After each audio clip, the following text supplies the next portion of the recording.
Ça y est, elle est de retour, la Ligue des Champions revient pour amener un peu de bruit dans nos soirées un peu trop cosy.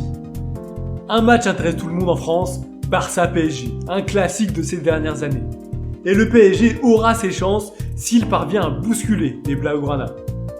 En effet, les Catalans aiment jouer dans leurs petits souliers, en passe courte, en se rapprochant doucement du but adverse pour ensuite tirer aux abords de la surface. Messi mais aussi Trincao seront les deux joueurs à surveiller.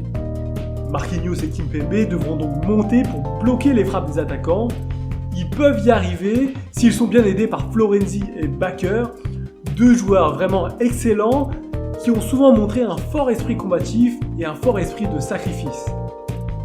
Il faudra aussi également que le milieu de terrain parisien tienne le coup pour presser l'adversaire et bloquer les passes et tirs de Messi.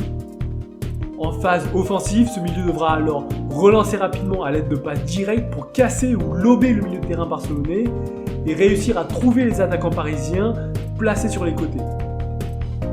Une tactique adoptée dernièrement par les deux clubs de Séville et contre lesquels Barcelone a eu énormément de mal. Mbappé aura un coup à jouer, surtout qu'il semble revenir aux bases de son jeu, à savoir utiliser sa vitesse sur les côtés pour des appels en profondeur, puis repiquer vers le but pour un tir ou une passe décisive vers Icardi. Mbappé semble motivé comme jamais, on le voit dans ses attitudes, et en l'absence de Neymar, il va vouloir porter l'équipe et montrer qu'il peut être un joueur majeur, décisif dans les grands moments. En résumé, l'attaque et la défense de Paris seront au niveau, mais inquiétude pour le milieu de terrain parisien, pas sûr qu'il soit suffisamment en forme pour bloquer les Barcelonais pendant tout le match. Si vous aimez les paris sportifs, on retrouve donc une cote très élevée de 4 pour le match nul, 3,45 pour la victoire du Paris Saint-Germain et seulement 2,05 pour la victoire du Barça. Personnellement, je pense qu'il y aura des buts et que l'on assistera à une victoire de l'une des deux équipes. Alors Paris ou Barcelone, Barcelone reste le favori, mais sur le papier, Paris peut le faire, la cote est plus élevée, je mettrai donc un billet sur Paris.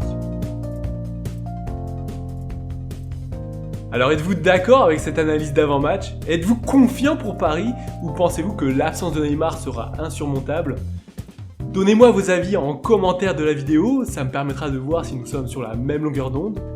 Vous pouvez aussi cliquer sur le bouton s'abonner pour ne pas manquer le débrief du match qui arrivera mardi ou mercredi, en espérant bien sûr la victoire du Paris Saint-Germain. En tout cas, je vous dis à bientôt et je vous souhaite une bonne semaine à tous.